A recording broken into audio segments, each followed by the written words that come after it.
सुन्नत सुन्नत करते हैं। अरे भैया सुन्नत है तो पैदाइशी कटमुल्ले पैदा क्यों ना हुए तुम हैं? यहाँ आके तो तुम सरकमसाइज कराते हो, बच्चा पैदा होने के बाद तो कटवाते हो। बेवकूफ आदमी, अगर तुम इतने ही ऊपर से आए हो तो फिर नीचे क्यों कटवाते हो? ऊपर से कटा हुआ लेकर आओ। Assalamu alaikum. My name is Seman Nair. So I belong from a Hindu family. I want to make a question to you, sir.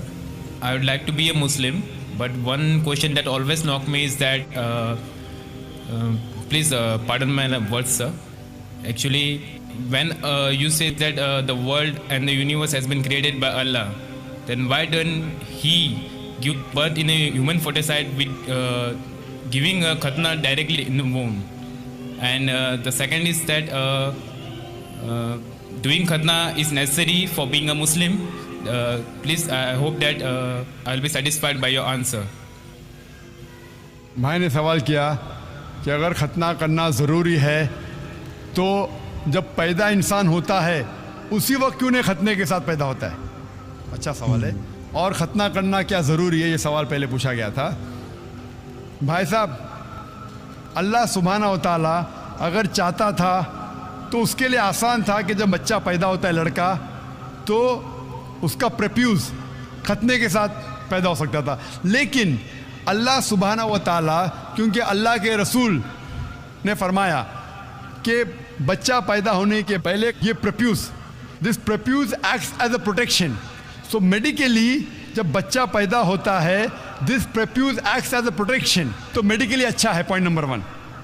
लेकिन पैदा होने के बाद इस प्रेप्यूज़ को काटना, खतना करने के कई फ़ायदे हैं।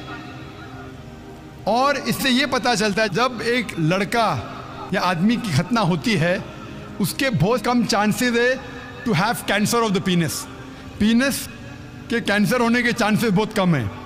आज की साइंस ये कहती है कि अगर खतना नहीं होगा तो कई बीमारियां पीनस की हो सकती है।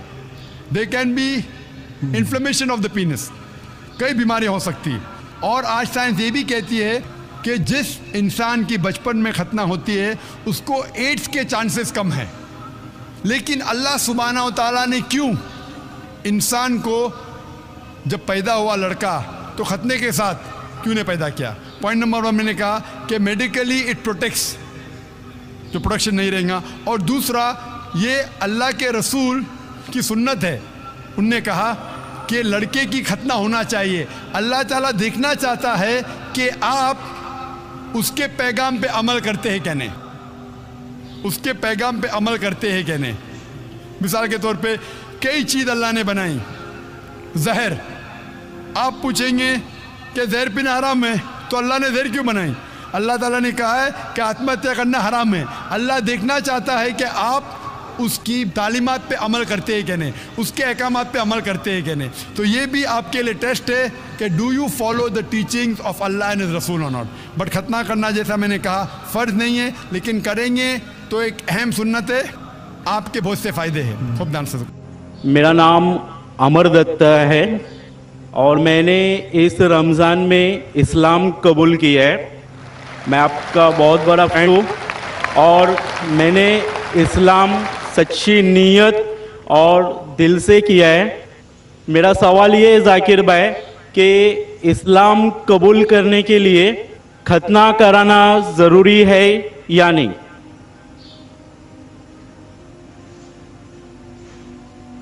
भाई साहब माशाअल्लाह, इस रमज़ान में अल्लाह ने हिदायत दी उन्हें और अमन का मज़हब कबूल फरमाया।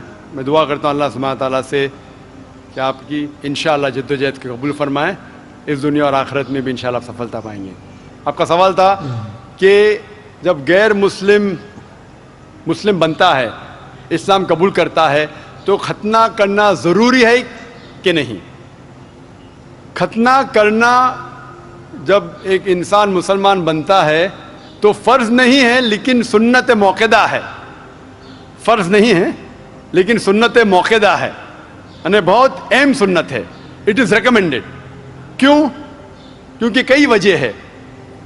आप शायद जानते हैं कि साइंस तरक्की करने के बाद साइंस आज ये कहती है कि जब एक बच्चा पैदा होता है, पैदा होने के बाद अगर उसकी खतना होती है तो उसे बहुत कम चांसेस है carcinoma of the penis, cancer of the penis होने के बहुत कम चांसेस है। इसी तरीके से कई बीमारियां हैं जो खतना करने के वजह से ये बीमारी उस लड़के को, उस आदमी को हो नहीं सकती।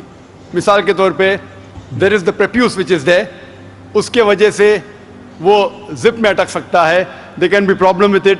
फर्दरमोर आज की रिसर्च ये भी कहती है कि जो शख्स खतना कर चुका है उसको एड्स के चांसेस और कम हैं। ऐसे कई रिसर्चेस है, आप अगर मेरा कैसेट सुनेंगे साइंस के बारे में, इसमें और डिटेल से कहा हूँ कि क्यों खतना करने को कहा गया इस्लाम में। तो मोहम्मद सल्लल्लाहु अलैहि वसल्लम की सुन्नत है, खतना करना चाहिए, बहुत अहम सुन्नत है, करे तो बहुत अच्छा है, लेकिन इस्लाम में फर्ज नहीं है। Hope that answers the question. Dr. Zakir Naik, congratulations and best of luck for starting Peace TV. I request all the audience to give him a big clap.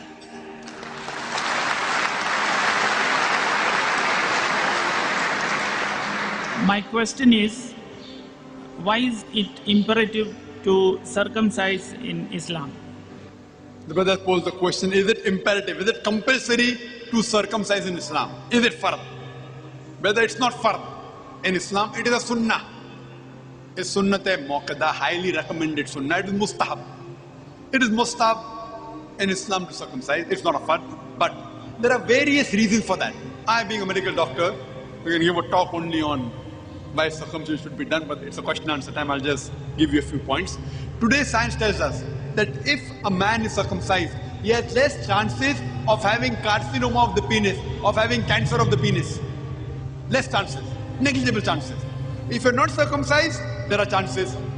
There are various diseases which can be prevented if a man is circumcised. In circumcision, we cut the prepuce, the foreskin of the organ, of the penis. And here, we realize that where a normal person goes for the call of nature, when he after urinates, there are droplets of the urine remaining in the prepuce, in the foreskin. This causes various diseases. It can cause itching, it can cause inflammation of the skin, it can cause prepucitis, many things. So all these diseases are prevented if you are circumcised. And beyond that, when we go for the call of nature, we even put water, which prevents this further. A person today, science tells us, he enjoys his sexual life more if he's circumcised than non-circumcised. Furthermore, the chances of various other irritation of the skin is not there if you're circumcised. Today, latest research tells us that a man who's circumcised has less chance of having AIDS. The virus of AIDS can spread faster if you're not circumcised. There are various lists of diseases which are prevented. That's the reason today in America, more than 50% of the boys, after they're born, they are circumcised. They aren't Muslim. Even the Christians in America, the doctor asks the parents, do you want your son to be circumcised? And more than 50% of them are circumcised, not because Islam says that, because they know it is a benefit for the son. Hope that answers the question.